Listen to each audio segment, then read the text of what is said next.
Hello, this is Ori, back with another tanking guide, this time for the dungeon Mist, with Prideful.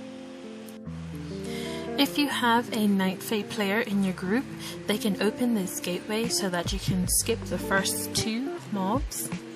Then you will want to pull these two patrolling packs of dull things, and be careful not to pull the pack on the left.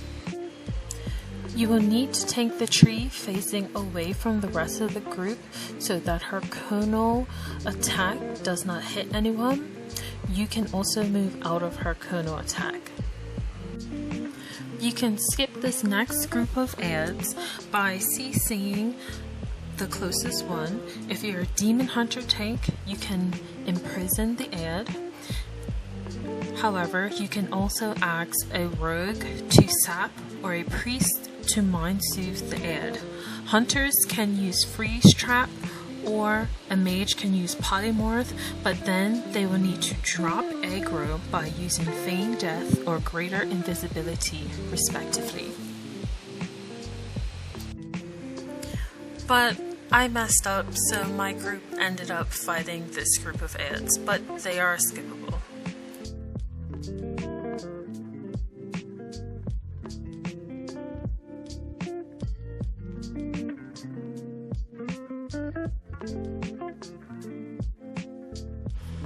We got Prideful right here, but if you skip the previous mob, you will get Prideful right before the first boss, which is what you want.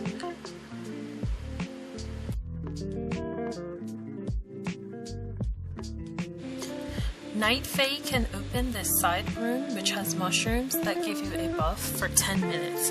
As a tank, you want to eat the tasty tough shroom for high keys because it gives 10% stamina, or the savory stat shroom for 10% of your main stat. You will want to move these ads around so that you and your group aren't standing in the bramble burst.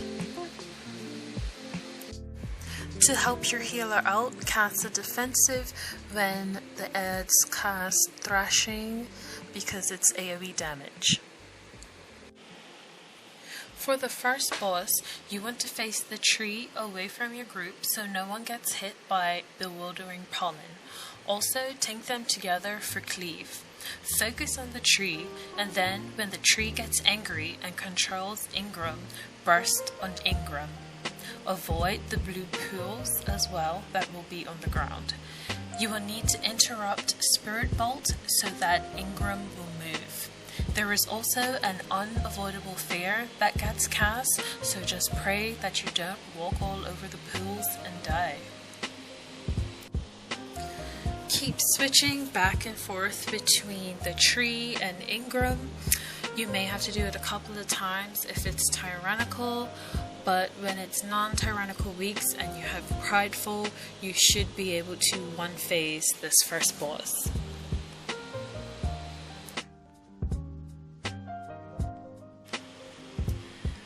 You will have to go through a maze to get to the Mist Collar. There is an acorn near the beginning of the maze that Night Fae can use, and it will be the new spawn point. When you first run down, you can look to see which room she goes in, and that will be the correct door to go into. The maze is random, so you cannot control where Pride will pop up. So in general, face the defenders away from everyone as they do a frontal attack called Spare Flurry. You can stun the ads to stop them from casting it.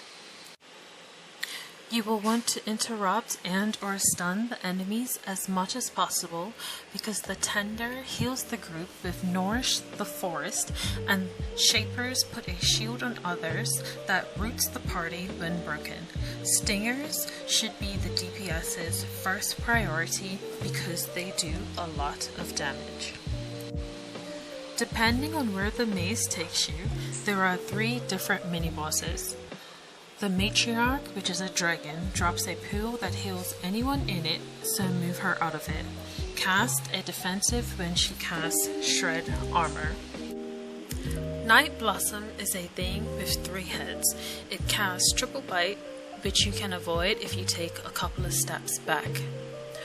Gorge Gauntlet is a fat frog that does Crushing Leap, which is totally avoidable, and Tongue Lashing in a frontal cone, which is also avoidable if you move backwards. For the Mist Caller, dodge the balls by moving out of the arrows. Don't touch the fox, CC it or run away. Interrupt the patty cake cast, only you as the tank can do it.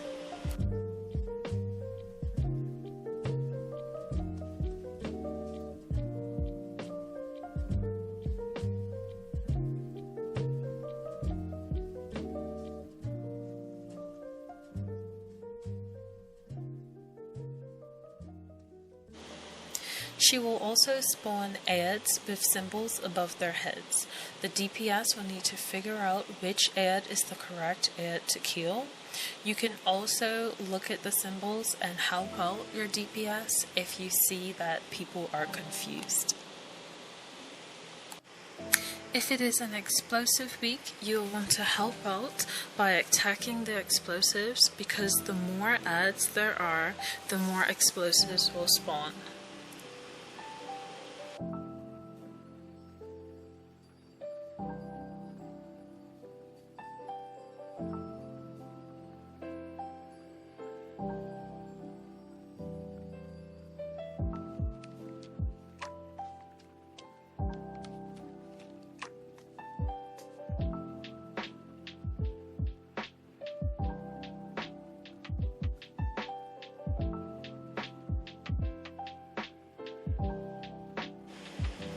After you kill the Mist Caller, jump down and make sure one of the Night Fate players use the acorn so that it can be the new spawn point if anyone dies. Interrupt the Staghorn Slug when he casts Resistance or Regeneration, as they give a shield and a dot respectively. If the cast gets off and you're a demon hunter, you can use Consume Magic to remove the shield, or if anyone's a blood elf, they can use the blood elf racial called Arcane Torrent. In this area, you need to be mindful of the two flying ads that circle around, especially on bolstering weeks. If you don't reach percentage at the end of this hill, you can go into the boss room and go right, and go up the hill slightly to grab a group of mobs. I personally do it after the boss fight, because you wouldn't have to kill every single thing in the group, especially if you're really close on percentage.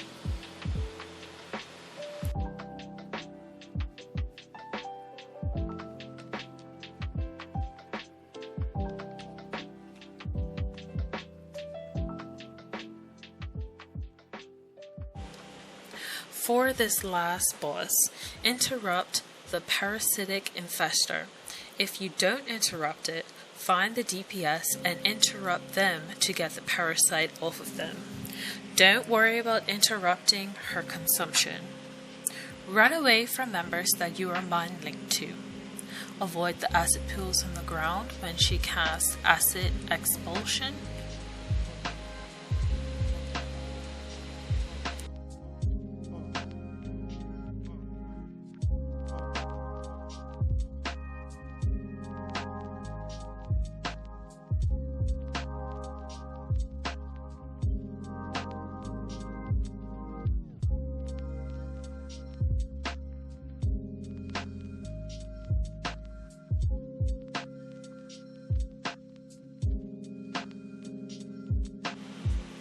Grab aggro on the ads when she casts Accelerated Incubation. It also helps if you tell your team to run to you when they are being hunted by the ads. Rinse and repeat, and the boss should die. Thank you for watching my video. If it was helpful to you in any way, please like, comment, and subscribe to see more of my content. Bye!